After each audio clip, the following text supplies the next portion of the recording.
Hello, and welcome to another episode of the CamerataCast. This is Andres Marquez, your host, as always, and today I have with me Jacob from Velvateen. This is possibly our shortest introduction yet, but Velvateen, I'm about to make it longer. Velvateen is a super sick heavy alt-rock band out of the LA area. They've released a number of singles on all platforms, and they're playing a whole bunch of wicked shows this month and within the coming months.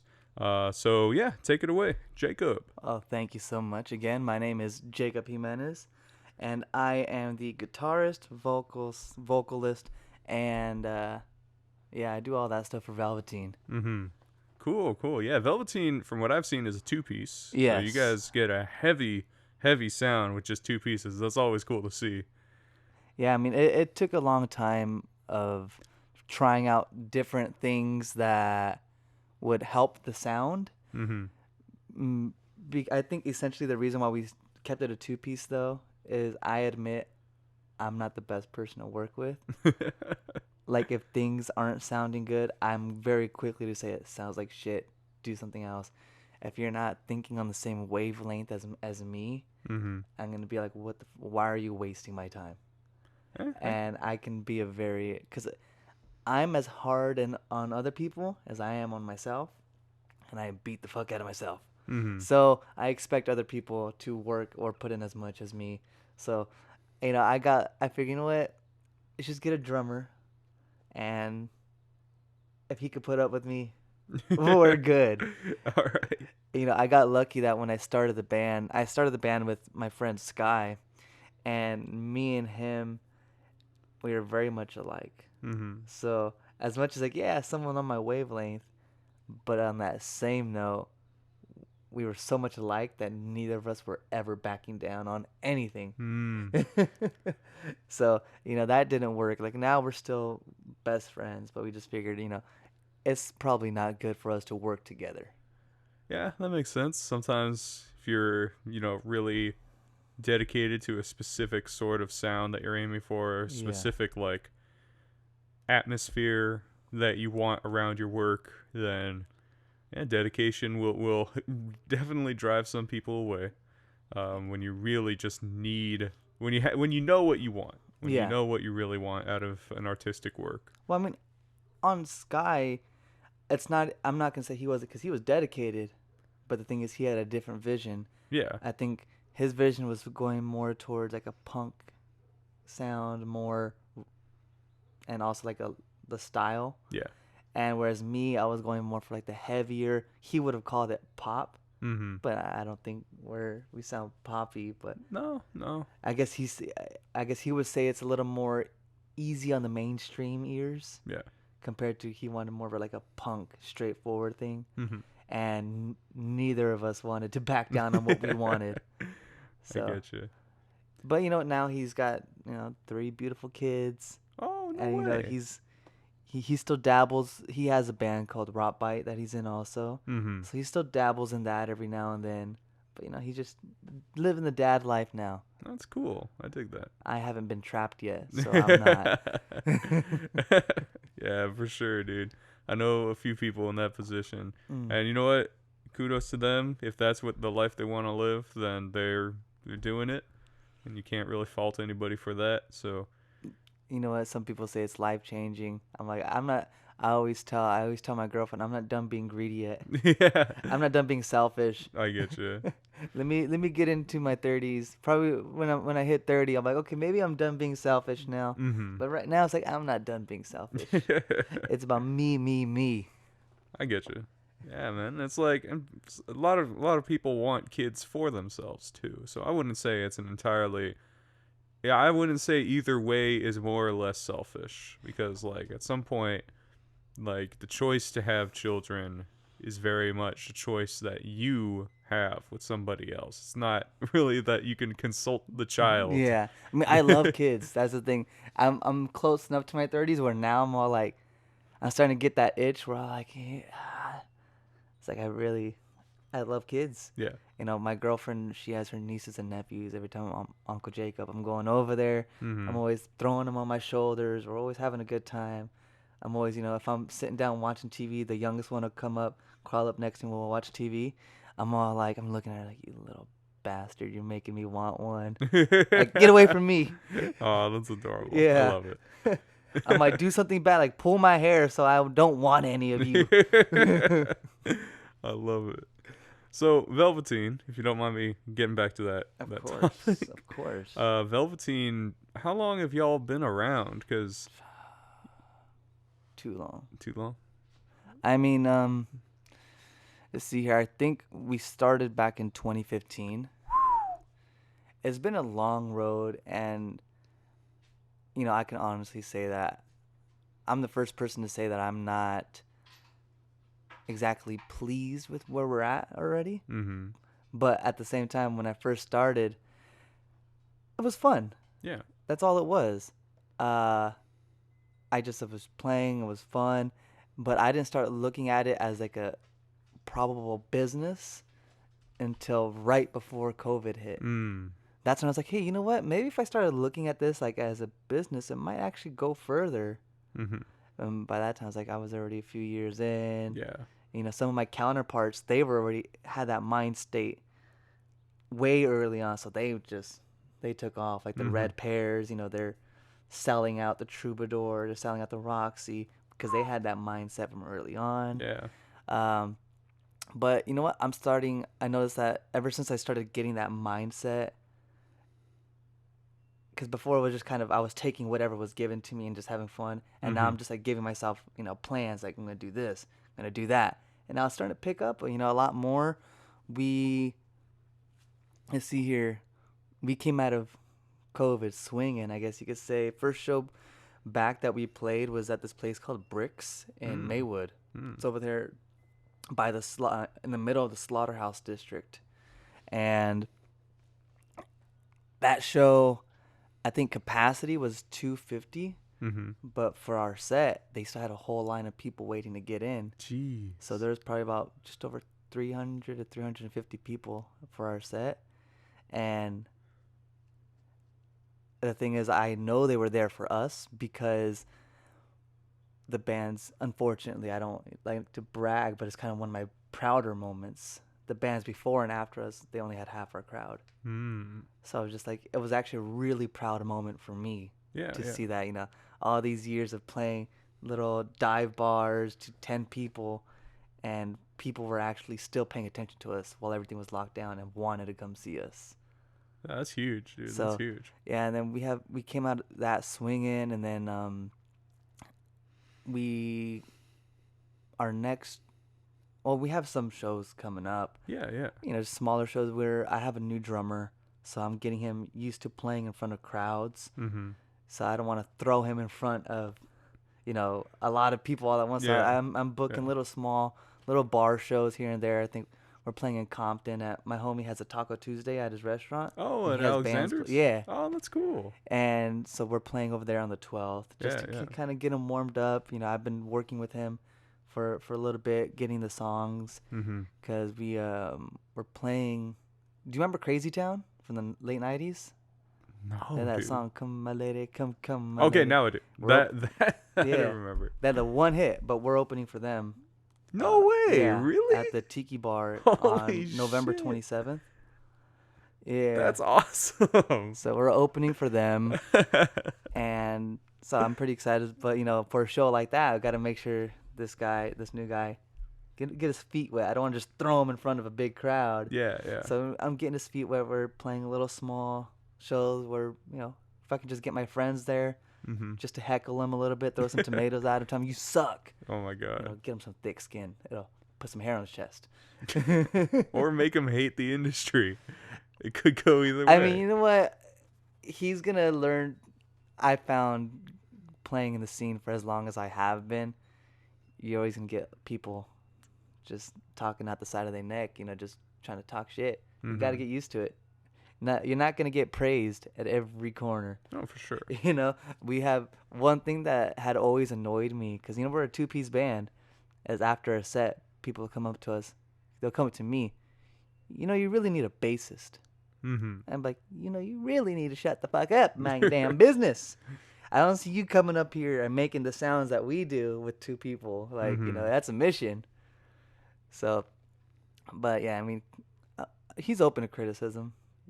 The new guy, so I think he'll do fine. And also, I'm planning tours for next year. Oh, dope. You know, we're gonna do like little, like, you know, 4-day stints, go up north, all the way, you know, Oakland, San Francisco, Seattle, come back. For sure. And then we're gonna go east, hit Texas a little bit, and then I'm planning a bigger tour. Of course, you know, for me it's big. It's just a 2-week tour, but going all the way down to New York, and then back. New York, damn. Yeah, I've been looking up the states and, you know, doing my my due diligence. You know, what I do is I start Googling local venues at, you know, whatever city I'm going for. Yeah. I start looking at the bands that have played there. Start going to those bands pages. Start looking at other shows they played with local promoters, so I can hit the DIY scene more, because, you know, that's where the bigger scene will be. Exactly. So I'm just, you know, doing all that, taking notes. Okay, hit up this band. Hey, who would you guys? Hey, we're coming out from Los Angeles. We want to play over there. Who do we talk to? Right. It's a lot of work. It's stuff I never did this stuff before, which is why I feel like, you know, we kind of fell behind a bit. But at the same time, you know, I was just having fun. Oh yeah, dude. But now I'm all like, you know what? Like I said, you know, I'm pushing 30. I just turned 27. I'm like, you know what? Let's see what I can make happen in these last 3 years. You know, if I just go all out. So, you know, we got the album coming out too, finally, a full length album. That's right. Yeah, we just started releasing singles in August. Next single set to release on October 22nd. That's right. Yeah. Hopefully we have the music video from the first single coming out soon. I'm meeting up with the homegirl, Ceci. She directed the video for us. I'm meeting up with her on Tuesday, and she's going to show us what she's got so far. Hopefully it looks like it's almost done. Cool. Get that out soon. Yeah, for everybody listening, do check out Velvateen's latest single, Bullwinkle.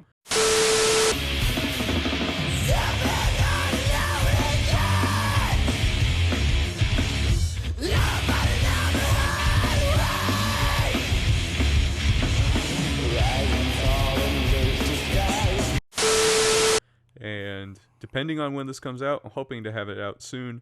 They'll have another single out. Honestly, just check out their work. They've got it on all the platforms. Really heavy shit. It's awesome stuff. Thank you, man. You know what was also really cool the other day? It really made my day. Do you know Fiddler? Yeah, dude. So the singer Zach, he was on his Instagram the other day, and he said, "Oh, I'm gonna do a live Twitch stream and I'm gonna be listening to you guys' music. Send me some of you guys' music." That's killer. So I went on and I sent him Bullwinkle, and he listened to it on his Twitch stream. So it was really cool. He was really vibing out to it, and it was funny reading all the comments that people were putting on Twitch. Somebody said, you know, this smacks harder than an abusive father, or somebody said the snare sounds like a third grader getting hit in the face with a dodgeball. I love it. I was like, dude, these people, they're going in. But it was really cool. He really liked it, and he ended up playing the single that's getting released on the 22nd. I sent it to him. He ended up playing it on his Twitch stream. Killer. So whoever was listening, whatever, like 200 people were on the Twitch stream, they heard the single first. Oh, that's rad. And it was just like such of like a spur of the moment thing that's like, I didn't even advertise it. I didn't even know he was gonna get to my song. So yeah, it was really cool though. So finally, one of my favorite bands. Then they noticed you. They music. recognized you, man. That's killer. I do local like LA bands, like show some love. Yeah, that's awesome, man.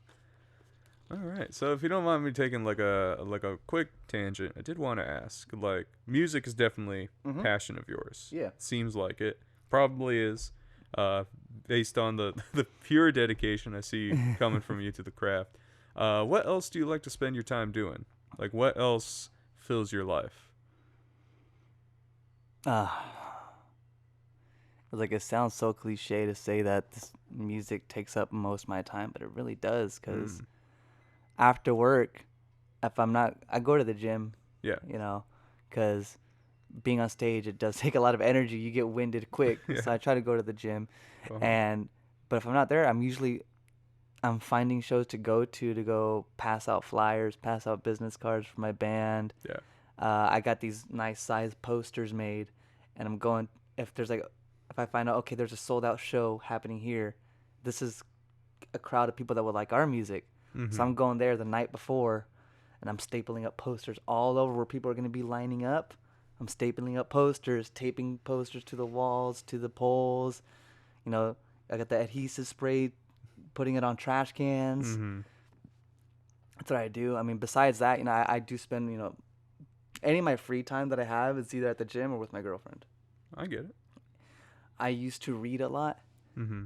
but it's just, and I'm doing all this music stuff.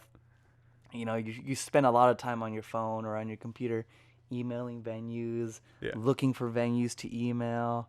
You know, this stuff, it is actually a full-time job, something that I never took into consideration before when I was just doing it just to do it. Mm-hmm.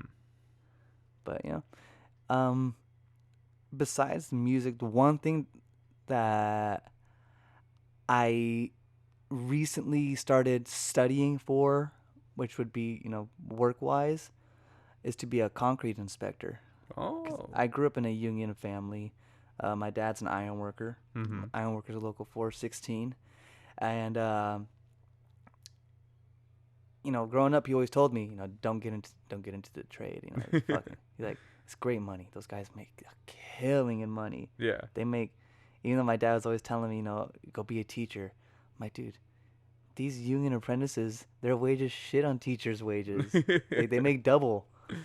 And I'm like, why wouldn't you? But it's like, it's just physically, his job, his union was physically demanding. Mm-hmm. You see guys, you know, their knees are fucking done for by the time they're 50. Yeah. Their backs are just done. Yeah. And you got to stay in for the 30 years to get your pension, so they're still in there. So I ended up, I'm still getting into the construction trade, but it's just a concrete inspector. Yeah. You know, I took some classes on it. I'm studying to get my certificates. And I found it's a very in-demand job because especially in LA, you know, we got these big cities and you got Mm-hmm. so much concrete getting poured. Yeah. Yeah. Anywhere they pour concrete, it's got to be inspected. Otherwise, they got to tear it down. For sure. So there's not enough concrete inspectors. So I'm getting into that, you know. Yeah. That sounds like a viable option. And also the good thing about it is like, I still want to do my music. And when you're a concrete inspector, it's not just a regular 9 to 5. They'll email you or call you, hey, we have this job site here, Mm-hmm. and you go do that. So you don't have to be there every single day. You can Yeah. work 3 days, but rack up the hours for a week. That sounds like great. That sounds like the perfect sort of job when you have like a big side project Yeah. like Velvateen. And then, you know, if I'm not touring, if I don't have any shows, I can just work the full week. Yeah. You know, you can work whatever. So I'm getting into that. As much as, you know, my dad always said, you know, don't get in. And since he got it into my head growing up too, don't get into the union. Go do this. I went to college for a few years. Yeah. I got my AA. I got, you know, a bit into my bachelor's. Mm-hmm. And I'm just like, I hate this. Yeah. I was like, I'm not saying education is the wrong way to go. I definitely believe if it's good, if it's, you know, goes towards something you want to do, Yeah. it's fucking awesome. But there's just nothing that I wanted to do that the regular college system was going to help me with. Mm-hmm. What were you studying for? I wanted to be a teacher. Oh, I wanted to be an English teacher. I love literature. Yeah. You know, I love analyzing. I like writing essays. When I was in high school, people used to pay me to write their essays. Sick. So I love analyzing, you know, just different works of literature Mm-hmm. and stuff like that. So I was like, I wanted to teach it.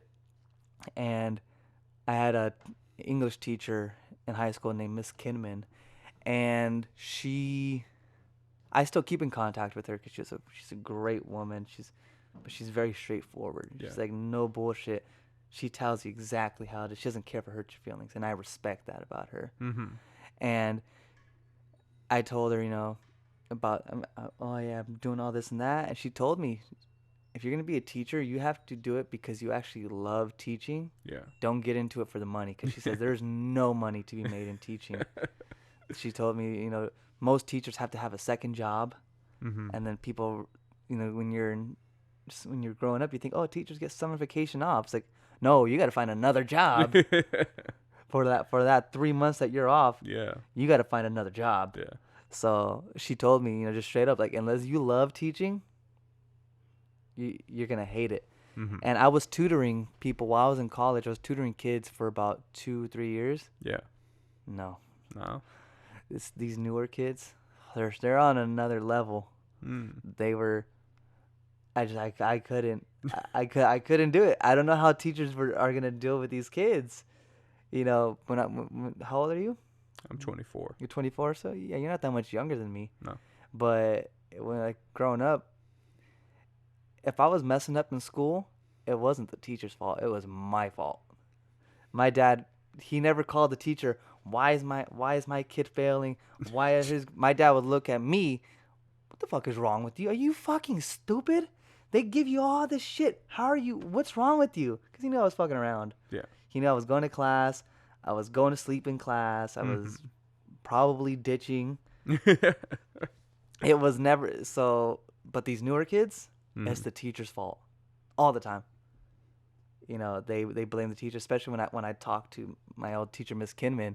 She tells me she gets parents emailing her, why is my student doing this?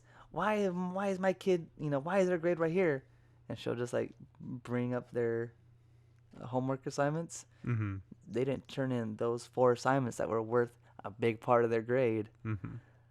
But just after tutoring and seeing how these younger kids are, you can't get a hang on them. I was like, no, I'm not gonna do this. I'm not gonna teach. I get you. If it can't be like the 40s where you can paddleboard, dale una putazo in the back of the head.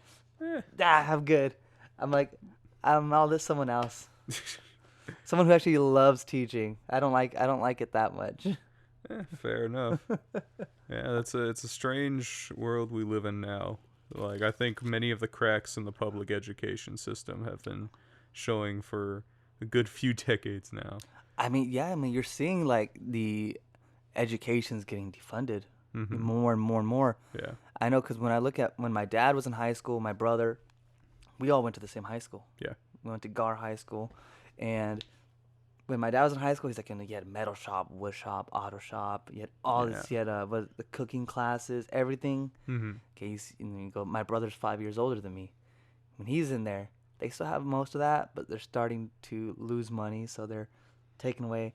When I get there, the only thing they had like shop wise was auto. Yeah. They didn't have wood shop no more metal shop, no more of the culinary classes. Things that you would think are essential would be essential for you later on in life. Yeah. They took all those out because they couldn't afford it anymore. They started defunding the music programs. Yeah. And when I was in high school, so you saw, they couldn't afford the instruments anymore. I was in theater for 3 years in high school, and we would always have to fundraise our own money for any plays, whatever. Yeah. And the best part of it was, principal said, okay, you guys fundraise it for all of it, but the school gets a cut of that money. And guess where that money went? Football. Oh, for basketball. Sure, for sure. I'm all like, you mother. Yeah, the education system is very, very jacked up, to say the least. It sucks. And I've had discussions with people about, what can you do to help with the education system and these kids, but unfortunately, so many kids are on different levels that they can't. It's hard to take the time with every single individual kid and bring everyone up to the same level, and it sucks. And I don't think that was this No Child Left Behind that they remember that? I do remember that. I was brought up in that time. Yeah, that came up when I was in 8th grade. Yeah. I think is when they put that in. Yeah. So before I was in 8th grade, your biggest fear was you're gonna get held back. Mm-hmm. Oh my God, I was just like, every year you're in school, you're working because. For me, if I got held back, my dad was whooping my ass all summer. Jesus. I was like, my dad's like, like, I might make it seem like my dad is an asshole. He's not. My dad worked hard. He was a single father Mm-hmm. growing up. And he was like, all you have to do is go to school. Why are you fucking that up? And now as an adult, I understand where he's coming from. All you have to do is go to school. Just turn in your homework. Yeah. And I understand where he's coming from now, why he was always upset with me. But now, no, growing up, the first half of my schooling, it was your biggest fear was, I'm going to get held back. I'm going to get held back. Don't get held back. And, that incentivized people to work a little harder. And once they put in the No Child Left Behind, you notice people was like, I'm not going to get held back. Why do I care? The worst they'll do is send them to continuation school, which was, I did night school at a continuation school. Right. That's just pretty much a kickback. You don't do anything over there. Yeah. I don't know. I think I think the entirety of the education system is flawed in the sense that, it creates such a standard for, millions of kids to have to follow. I think that education systems in which, you have different options for different kids who have different affinities early in life would be much more successful than just trying to pass all these kids through one hoop, through one sort of standard. And that's of course, that has to do with the American workforce as well. Like, public education system was pretty much designed to turn children into, viable workers, which is why it's not really working, nowadays, because our workforce is super fucked up, because our economy has taken so many tumbles that it devalues education itself in a system where education is supposed to be your gateway to, like, the upper classes. So yeah, I personally don't blame kids who aren't, who are struggling in school. I don't blame a lot of those kids, like, unless you're just trying to be an asshole. Oh, and there were a lot of those kids. I don't know. I grew up in a time where I'm relatively privileged, as you can see. I grew up though with very debilitating mental illness. Okay. And I had that, and I had to how do you say, balance that with the fact that I still was kind of pressured to succeed in school. Not just by my parents, but it's like, if I don't succeed in school, then what am I going to do with my life? Now I've got, like, a good grip on things. I'm a teacher now, actually. I'm a music teacher in Tustin. And I'm, close to moving out. I'm close to all these things that I had wanted to attain, but I don't think the stress of it was entirely worth it. I don't think that the inordinate amount of stress that's put onto children, like, at that young of an age, when they're still developing, when they're not even at adulthood levels of, mental development. I don't think the stress that is put on them to have their entire lives in order, to go out into the world and fuck shit up, I don't think that is healthy, to say the least. And I can understand how a lot of children just don't want to be a part of that. I know I didn't.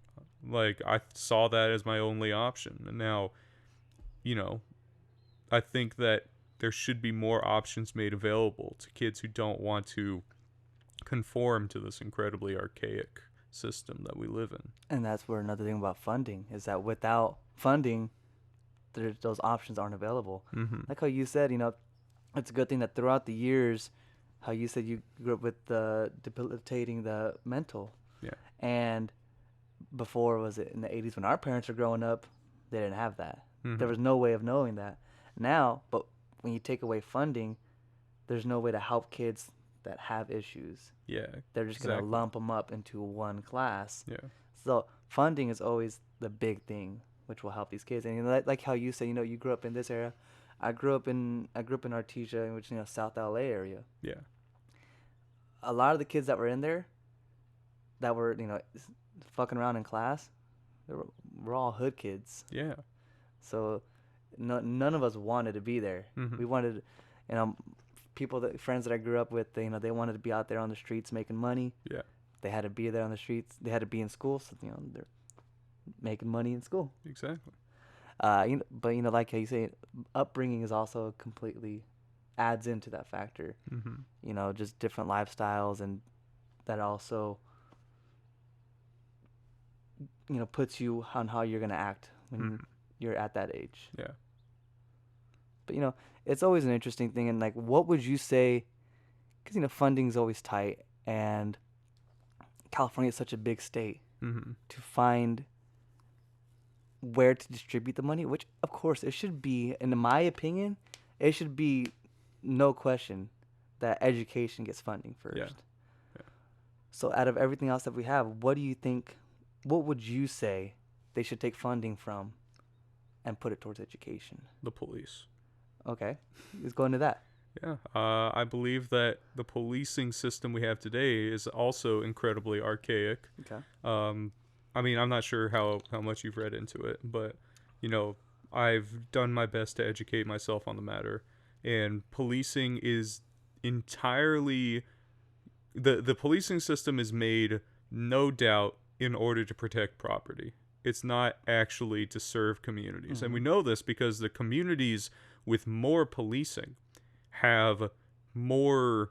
are generally poorer areas. There are generally areas in which people have grown into a system in which they have been deprived of opportunities.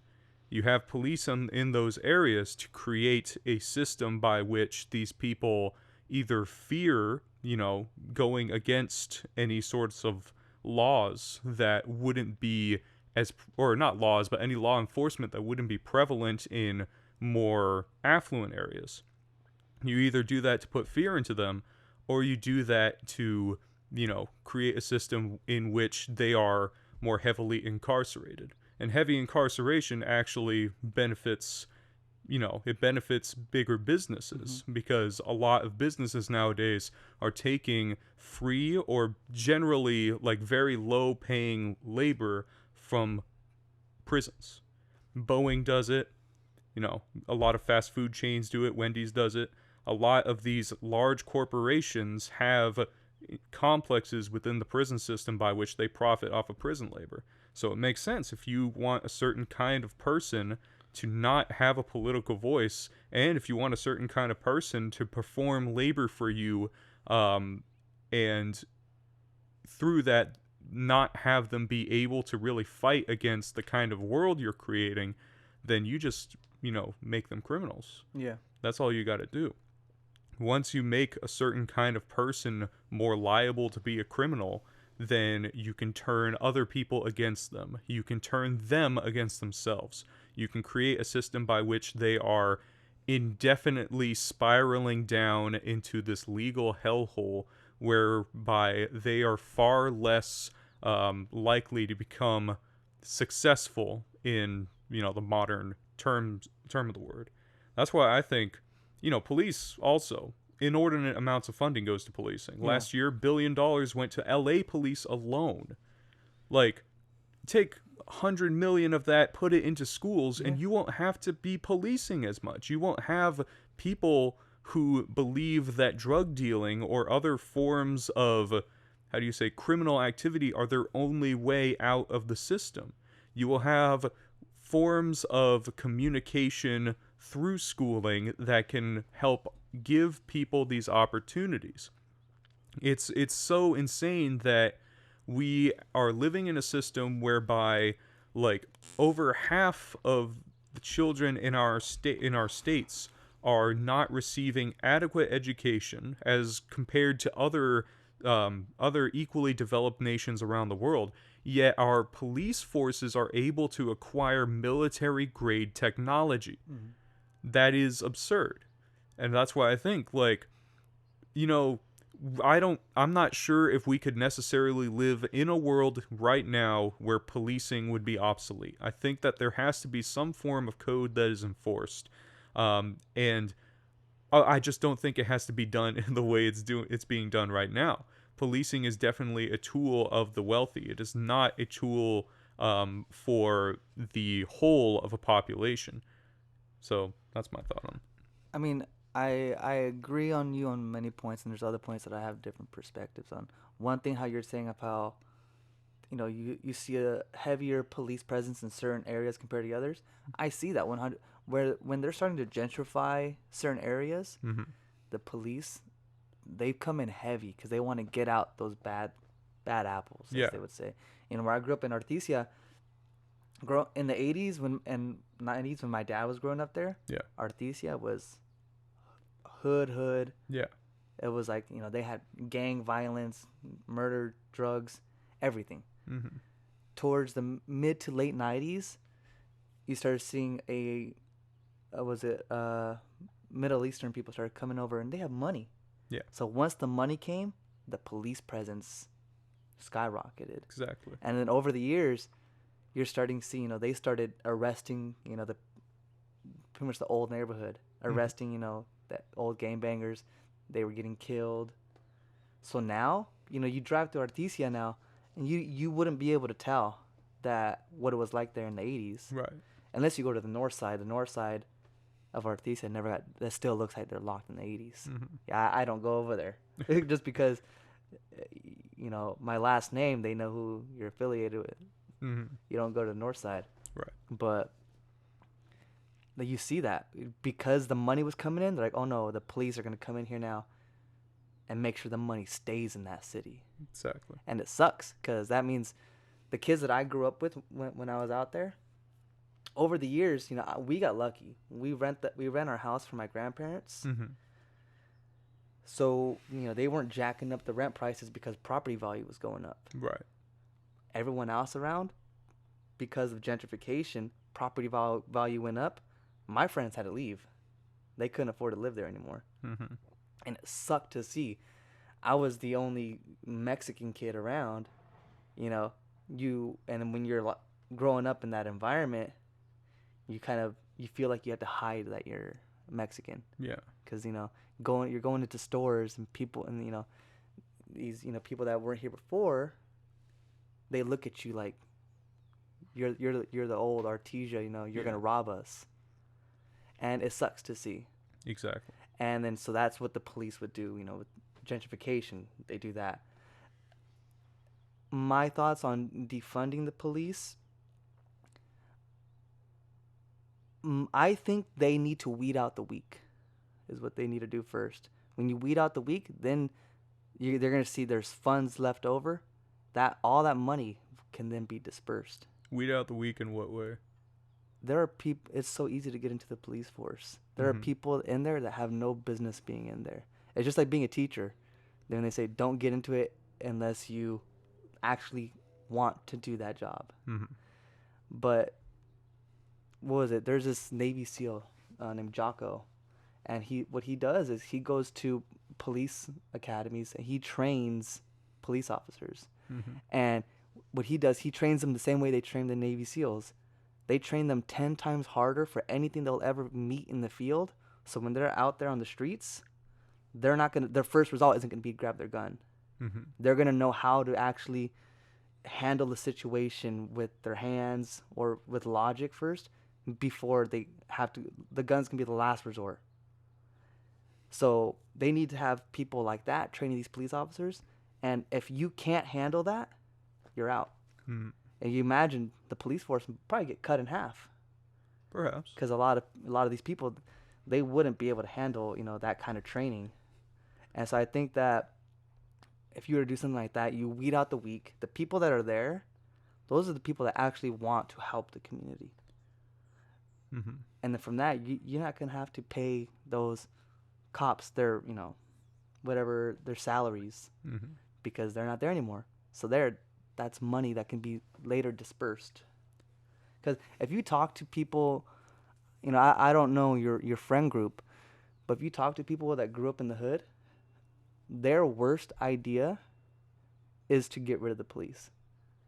Because, they know that their cousins have been killed, or whatever, that they've had home invasions. On my block, we've had home invasions. And what are you supposed to do? I think the issue is more complex than just like, oh, if we have police, Mm-hmm. then less crime occurs, and if we don't have police, then more crime occurs. Because there are a number of studies which have actually shown that the amount of criminal activity within any city is far the ratio to criminal activity and actual criminals is extremely high. Yeah. And by that, I mean that there are studies that show like most metropolitan areas, 1% of 1% of the population is responsible for close to 50% of all violent crimes. Yeah. And that is just to say that, people will be saying like, oh, you have these bad neighborhoods. You have these neighborhoods where, a lot of people are doing crime.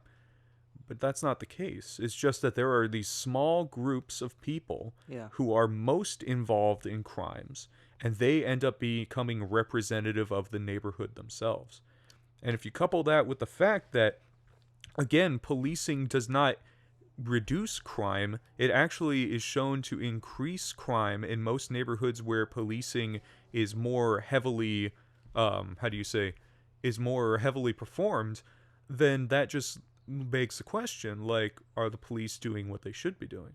Now, when you say, like, oh, weed out the weak, weed out the people who don't want to be there, or who are there just, for quick pay, because it's like, average police officer, takes 16 to 18 months of training, that's pretty dog shit. And only a small amount of that is, lent towards firearm usage. That's pretty dog shit. But at the same time, you have to wonder, like, you have like the LAPD, for instance, and they get a lot of funding.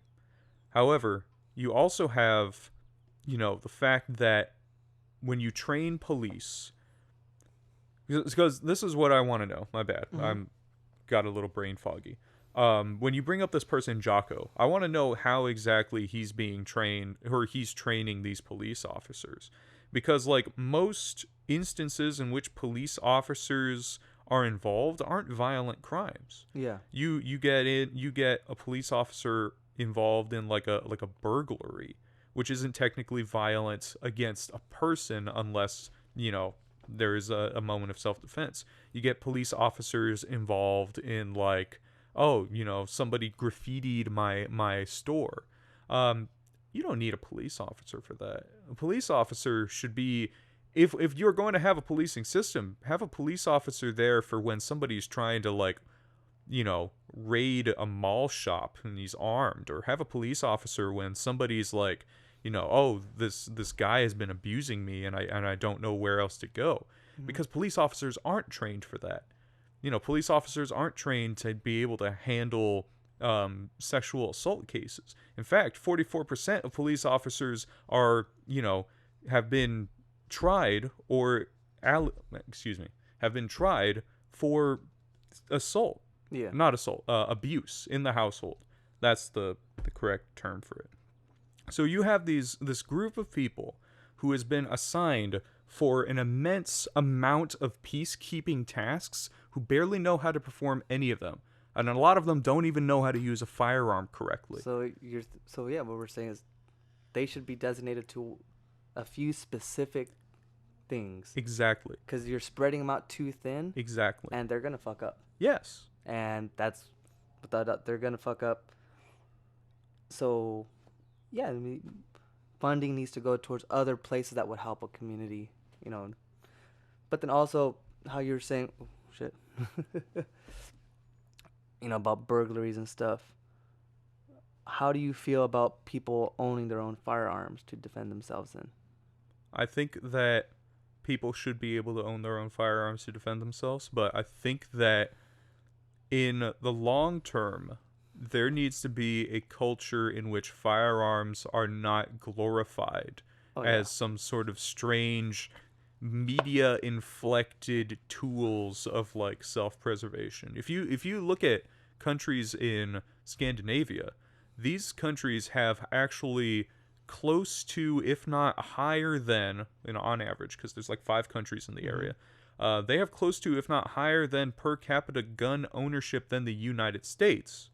But they have far less gun violence. And that's because at a young age, they're brought up to understand, what guns should be used for and what guns should not be used for. They're So, brought up to understand how guns are reflective of cultures in other areas of the world. And that's why they have some of the lowest gun violence rates in all of the developed world. so you're saying it should be taught into your culture at a young age so we learn how to respect it? Exactly. So it's kind of like in other countries they have, younger drinking age. Yeah. You know, they start at a younger age, but they learn how to respect it, and they don't overindulge when they hit 21. Yeah. Like, dude, alcohol is, in the United States, alcohol is so heavily advertised. Mm-hmm. It is so heavily advertised, and the worst part about that is you also have advertising for stuff like, oh, don't go drunk driving, or don't drive buzzed, don't drive high. But that doesn't do a dent, because the amount that alcohol itself is advertised in restaurants, it's advertised on TV, is shown in media, whether good or bad, that just, you can't, you can't tear away alcohol from the zeitgeist of the American experience. In countries like Italy and in countries in, Southern Europe, where alcohol is a part of life because for hundreds of years, alcohol has been a homegrown business, you'd have these people who produced, wines and produced locally made spirits for their communities. They grew up knowing the process of alcohol, and they grew up growing alcohol as a communal sort of product. We don't have that in America. And I'm not saying that, if you want that, you should just start growing your own alcohol, teach your kids how to do it. In America, the closest thing you have is your overly drunk uncle that you remember growing up. Yeah. We all had that. Oh my God, yeah. It's like, no, that's the thing. It's like, we have different cultures, and I think what needs to be done is to find we have to find what makes certain cultures revolving around certain things like guns, certain things like alcohol. How are they able to process these pieces of our reality in a way that doesn't turn them into, tools for abuse? Have you seen that documentary, Where to Invade Next? I haven't actually. Michael Moore, the guy that did. I know. Michael Moore always rings a bell because Bowling for Columbine is heavy. But he did what you just said right now. He did a documentary called Where to Invade Next, where he goes to other countries and looks at their systems on education, prison reform, stuff like that, and he sees why are they doing so much better than us. So he's like, where to invade? What ideas should we take from these other countries? Right. And it was actually really good. He talks about the social welfare system in other countries. He talks about the education system in other countries. How one scene that really stuck to me was he was going to a school and kids were having their lunch. Oh my God, the lunch looks so good. Mm-hmm. And the kids were like, "Oh yeah, let's look at an American lunch." And they're like, "What?" Oh, they're no. like, "What is that? They make you eat that? Wait, what is that? Prison food?" And it's just crazy. Like, you see in other countries, America is it's economically based. Everything's all about economy. Yes. In other countries, you'll see that they focus more on the value of life and how much you enjoy life while you're here. Mm-hmm. Like I think in France, they get about 2 months of paid vacation mandatory every year. Yeah. And if you don't use it, it rolls over to the next year. Yeah. And these people, they get on their lunch times. A lot of people go home because they want the workers to be with their family. Yeah. It's a very interesting documentary. I would highly recommend it. I watched it when I was taking some courses back when I was in college. Where to Invade Next, they talk about the prison system, how in America, the main thing in America is all about punishment. Yes.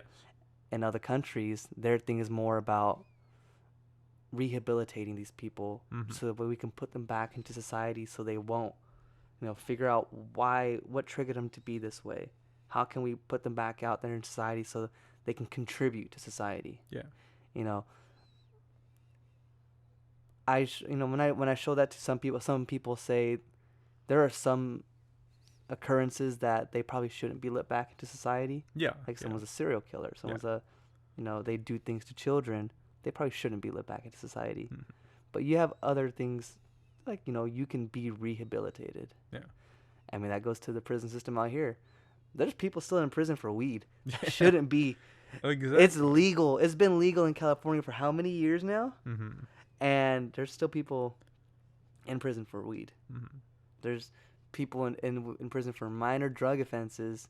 When there's those white collar workers that ripped off thousands of workers and they get out quick. Again, that's the criminalization of specific groups of people.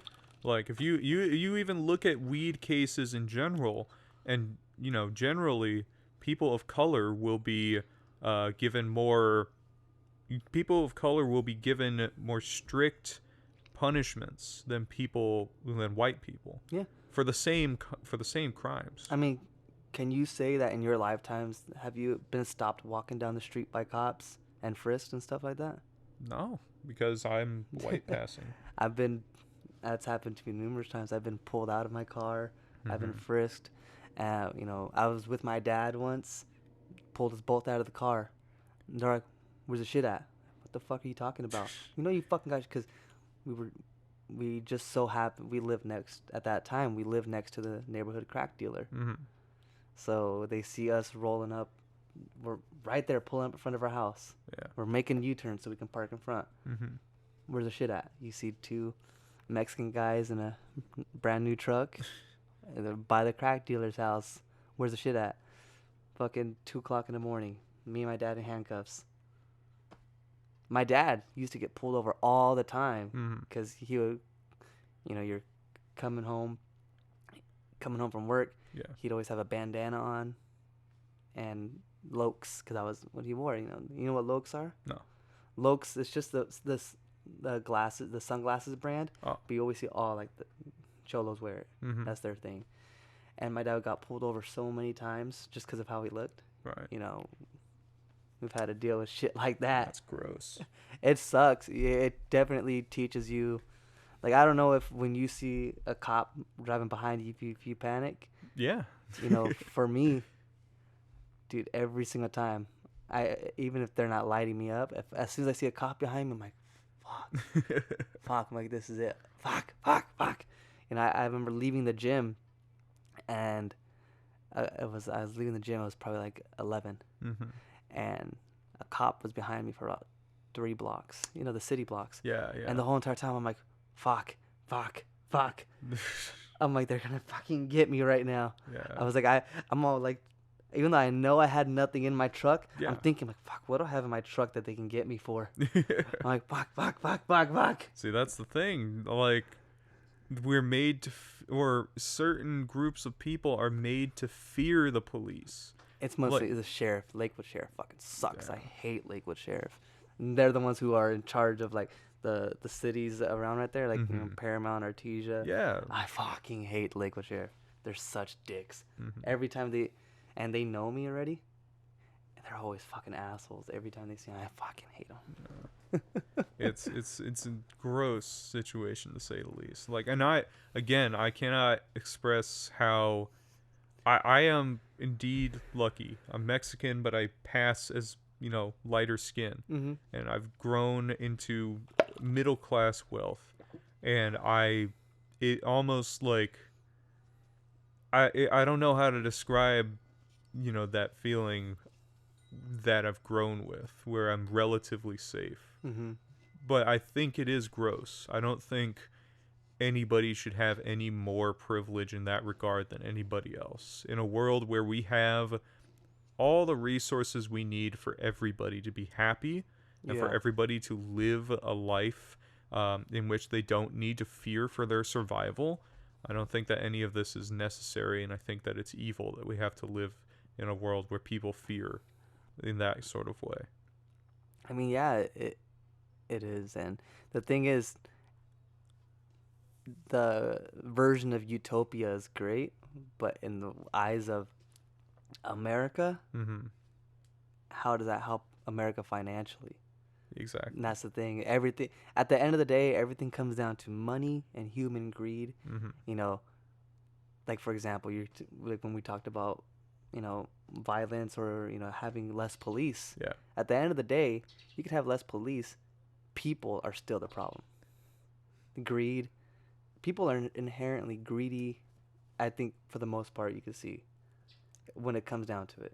I'd have to disagree with that. I've read multiple studies in which people who have their material and mental health needs met do not how do you say, they don't actually, what is the word I'm looking for? They don't actually display any traits that anybody would call greedy or avaricial. And that's the thing. Humans aren't naturally greedy. I think Humans are, when you grow up in like the lower income places, you have to be greedy to survive. it's that, but also if you grow up in high income places and you are neglected by your folks, or if you are like, if you just have some sort of mental illness or trauma that goes unchecked, that will turn you into somebody that could be abusive of power, or that could be like abusive in any way. That's the thing.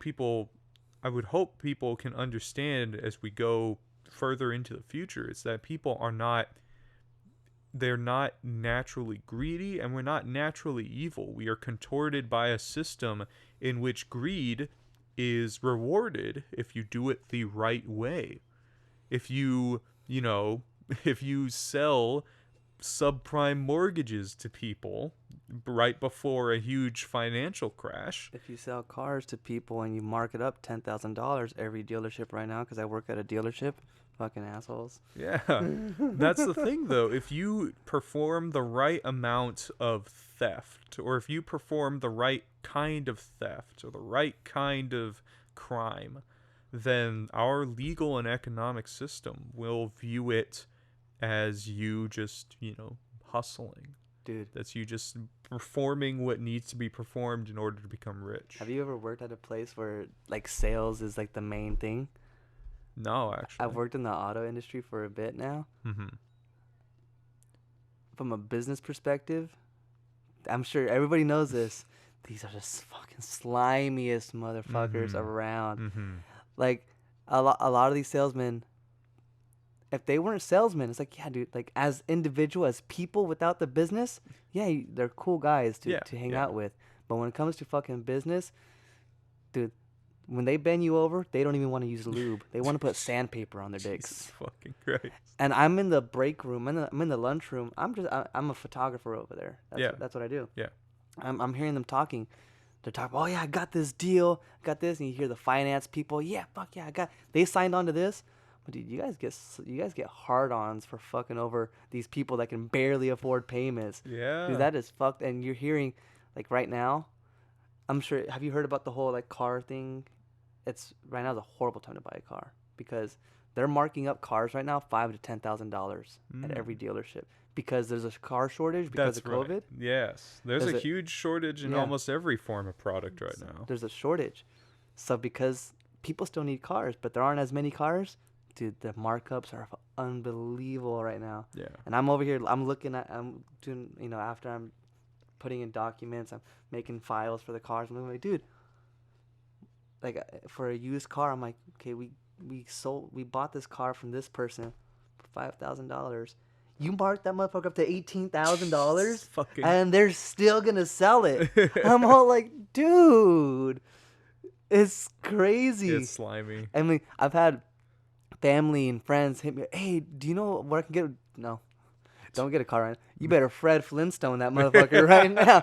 You got the Dos Patas special right there. You take that bus, you take that Greyhound. Do not get a car, dude.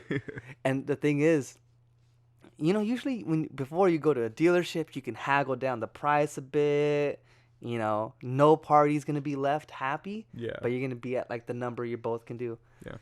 Since there's a car shortage, the dealerships right now they're like, no, we don't have to haggle down because we'll sell the car tomorrow. Next person that comes in. Dude, it's terrible right now. It is, honestly. It's gross. And it's disgusting when you hear how excited these people get. And I had a friend who was a salesman.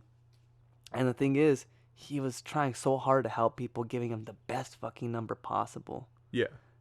Dealership fired him. Fuck.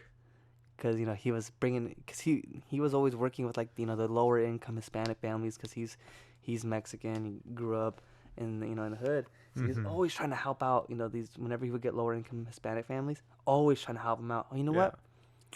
We can give you, I can take this off right here. I can take this off here. Yeah. He did that for a good while. Yeah. And the dealership were like, no.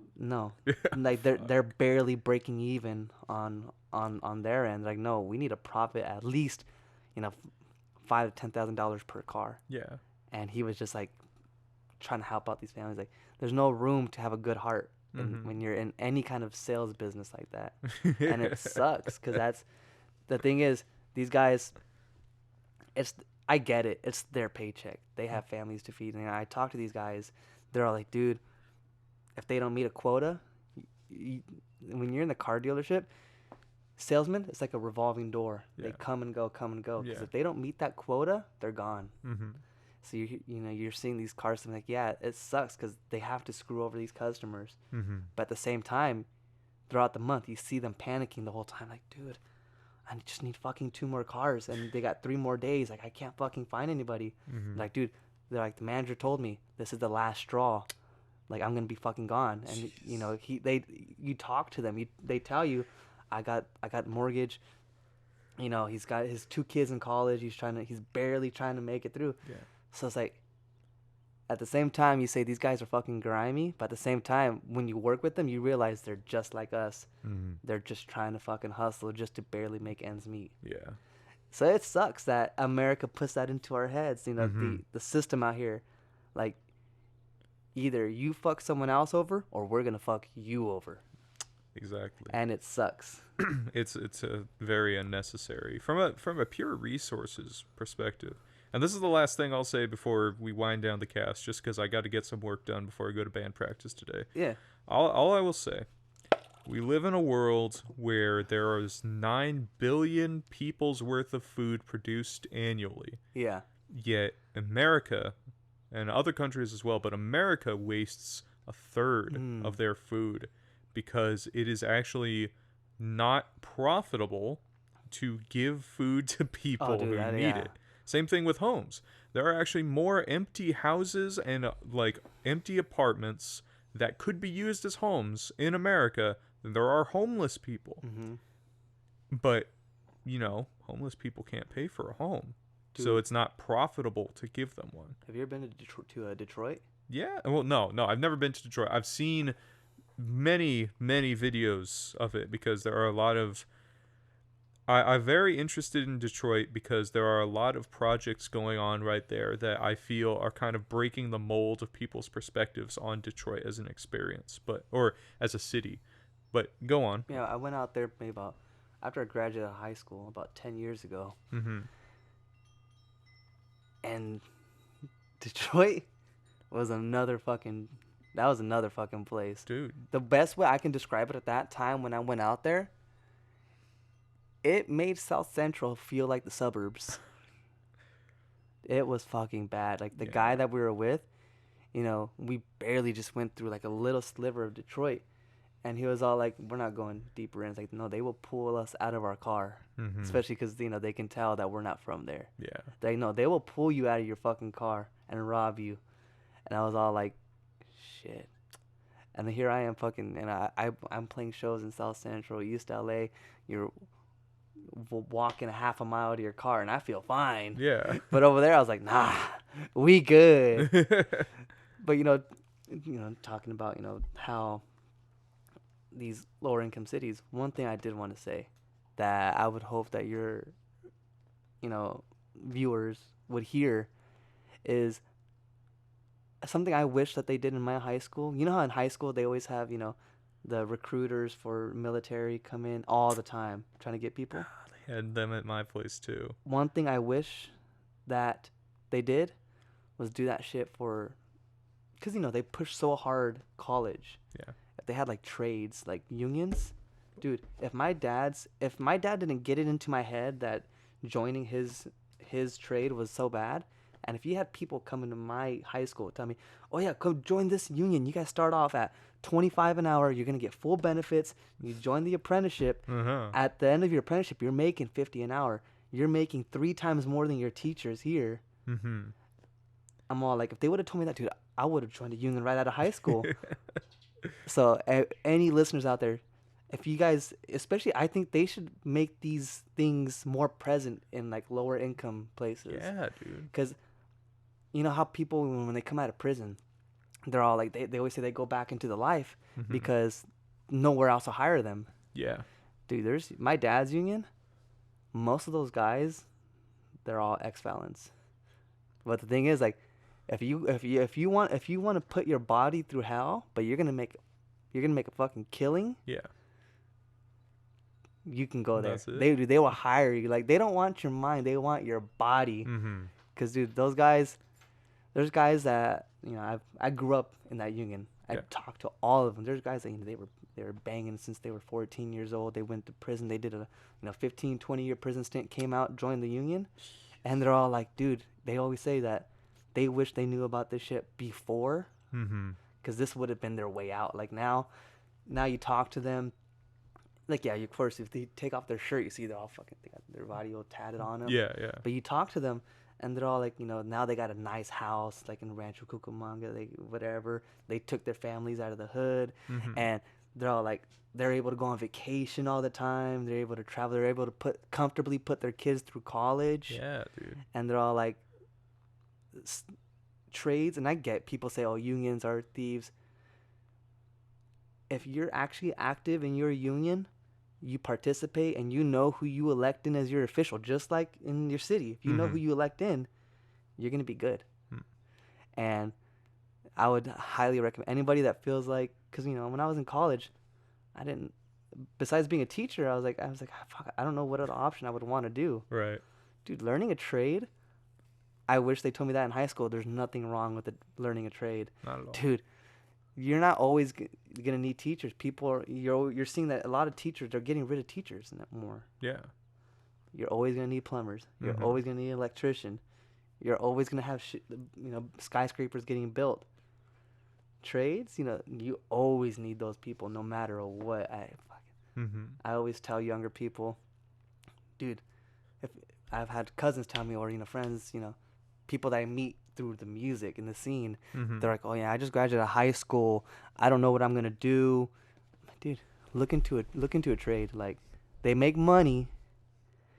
I told my friend in high school, he, out of all of us, you know, he actually graduated late because he didn't have all of his credits. You know, none of us were kind of sure what he was gonna end up doing. He went straight into my dad's union right after high school. The motherfucker's making way more than me and my friends that went to college. He's got his own place in Irvine. He just had a kid. He's making his $50 an hour, and when he gets overtime, he's making his $75 an hour. Like, and I remember we were talking to him. He's like, and you guys called me the stupid motherfucker. He's like, you guys went to college. Yeesh, flexing on you. I know. I was like, you know what? He won. He won that one. I give him that. He went in right out of high school, and he's making money. Especially, you know, living in LA. You got so much work out here. Yeah. You always got a bridge coming up. You know, when they raise the taxes on gas, that was to go towards infrastructure. And you know, I hear a lot of people complaining, how's that going towards infrastructure? Being in a union family, I see it. Dude, those motherfuckers are getting so much work right now. They're like, oh, it's the 6th Street Bridge in LA. Yeah. They're like, it's finally getting there. They're doing all this, you know, they're building a new bridge over the 405 over there by Huntington Beach. You're seeing all this infrastructure go up. I'm like, dude, it's like a ironworker's wet dream right now. Killer. Yeah. All right, so we're going to wind down the cast now. I want to thank you again, Jacob, for being here. This was an amazing conversation. Of course, man. Thank you. Dude, if you need to, or, I mean, want to, plug those shows that are coming up, dude. You've got like 3 shows on your Instagram, or not on your Instagram. I saw them on your website. Yeah. You got like 3 shows coming up. See, we got October 12th is Taco Tuesday at Alexander's in Compton. Come to the homies pad. Dude, I love his food. You got to support your locals. Support all of your local people always. That one, it is cheaper to come in if you have a costume. So wear a costume. We're playing October 17th at La Santa in Santa Ana. Cool. That's gonna be all ages. It's on a Sunday. It's a matinee show. It's gonna be a fun show. Dig it. They got some more LA bands going out there. They're trying to spread out the scene as much as possible. See here. After that, we might have a show on the 30th. Just got hit up yesterday for that, so I can't announce where that'll be yet because it's actually gonna be at a pretty kick-ass place. So, but once that's solidified, I'll be able to announce that. All right. This year we're doing November 14th at Bricks in Maywood. That's right. And then we're doing November 27th. If you guys remember the band Crazy Town in the late 90s, they had that song, Come My Lady, Come My Lady, You're My Sugar Fly. We're opening for them on November 27th at the Tiki Bar. That's going to be a badass show. Hell yeah. I think they're also on tour with Green Jelly, I believe. Green Jelly? Yeah. Fuck, dude. So we're opening for them. So that's going to be an awesome show. December, Vegas. We're coming back for you, Vegas, and then we're hitting Arizona right after. And then 2022, I'm working on booking that. If you have anybody in other states that listens, we're going to be heading up north, Oakland, San Francisco, Seattle, and then eventually, probably beginning of summer, we're going to try to do a 2-week tour going to New York and back. Nice. So I'm excited for that. We have merch on our website if anybody wants to go check that out. It's on velvateen.com. That's VELVATEEN. People spell it wrong a lot of times. Always got to bring that up. Follow us on our Instagram at Velvateen_band. That's Velvateen with an A, yet again. Same thing on our Twitter. Stream our music. The last single's been doing really well, Bullwinkle. That's on Spotify, Apple Music. Anywhere you can listen to your music, it is on there. New singles dropping out October 22nd. I Want to Be Forgotten. I'm excited. Album is going to be out, I think, in November because we got vinyl made. Oh, dope, dude. So I wanted to wait until we got the vinyl to have an actual proper album release party. I know a lot of people are just releasing the album. They're like, oh, when the vinyl comes in 2 months, we'll release it. It's my first full-length album. I want to do it right. Right. So we're having, hopefully that'll be in February. I'm looking to have the whole album release party with the vinyl. It's heavy. I'm excited. I'm so excited. I got so excited when I put in that order for the vinyl. We're gonna have a music video coming out soon. Have another music video for I Want to Be Forgotten after that, and then our third single, and then the vinyl. So you guys be sure to check that out. Follow us everywhere. Stream us. Share us with your friends. That's how people are gonna find out about this. Keeping the scene alive by actually talking to each other, attending shows. We'll have more shows in Orange County and LA. I know things are different right now because of vaccination things. Right. If you want to go to our shows in LA, you have to be fully vaccinated as of next week, I think.